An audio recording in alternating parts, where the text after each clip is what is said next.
What was the proudest moment of your life? When I helped my neighbor's kid, who everyone had written off as the problem child. I live in a pretty average neighborhood. You know, the kind where everyone has those little flags by their mailboxes and people argue about whose turn it is to mow the shared patch of grass between sidewalks. Nothing special, just working folks trying to keep their lawns decent enough to avoid HOA fines. There was this kid next door, Jaden, always wearing the same faded blue hoodie, even in summer when it hit 90 degrees. He'd sit on his porch just throwing pebbles at nothing while his mom worked double shifts at the hospital. I'd wave sometimes, but he'd just look down at his worn-out sneakers. The neighbors complained constantly. He knocked over Mrs. Peterson's flower pots. He's skipping school again. He was caught shoplifting candy at the corner store. Pretty soon, everyone just expected trouble from him. The local cop knew him by name and would slow down whenever he saw Jaden walking alone. What nobody knew was that Jaden's dad had left 2 years ago, just packed up and disappeared on a Tuesday. No goodbye, no child support, nothing. The kid was basically raising himself on microwave dinners while his mom tried to keep them afloat. I noticed Jaden always staring at my garage when I was fixing up my old '87 Chevy. One Saturday morning, I just called out, "Wanna hand me that 3/8 wrench?" His eyes lit up like I'd offered him $1 million.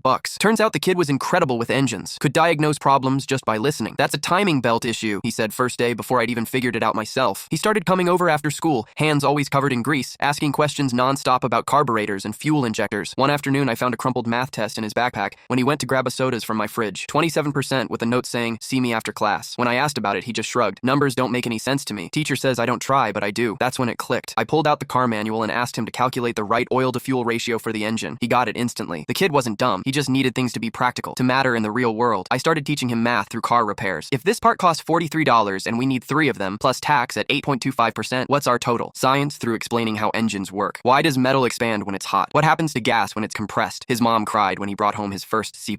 Found her on their porch one night after shift, just silently crying and clutching that test paper. "Nobody's ever taken time with him before," she whispered. The changes were small at first. He started showing up with his homework done. The principal called less. The officer started waving first instead of slowing down. But Jaden still kept to himself, still had that guard up. Last week was the county's junior mechanical competition. Jaden entered with a small engine he'd rebuilt from literal junk we found at the scrapyard behind the railroad tracks. The parts were mismatched. Bits from an old lawnmower, pieces from a busted dirt bike, even parts from an ancient washing machine. But somehow, he made them work together. The judges couldn't believe a 14-year-old had done the work. When they announced first place, Jaden froze. His name echoed through the community center, but he couldn't move. I had to nudge him forward. "That's you, kid. That's all you." As he walked up, I noticed something. He wasn't wearing his hoodie. Instead, he had on a clean button-up shirt his mom must have bought for the occasion. His hair was combed neatly for the first time since I'd known him. The prize was $500 and a summer apprenticeship at the local auto shop. But the real moment came after, when the shop owner shook Jaden's hand and said, "Kid, you've got a future in this. Real talent doesn't come along often." Jaden turned to look at me, eyes shining, and whispered, "Did you hear that? A future." And that right there, watching him rebuild himself piece by piece, just like those engines, that's the proudest I've ever been. Not because I did anything special, but because all it took was someone to look past the label everyone else had given him.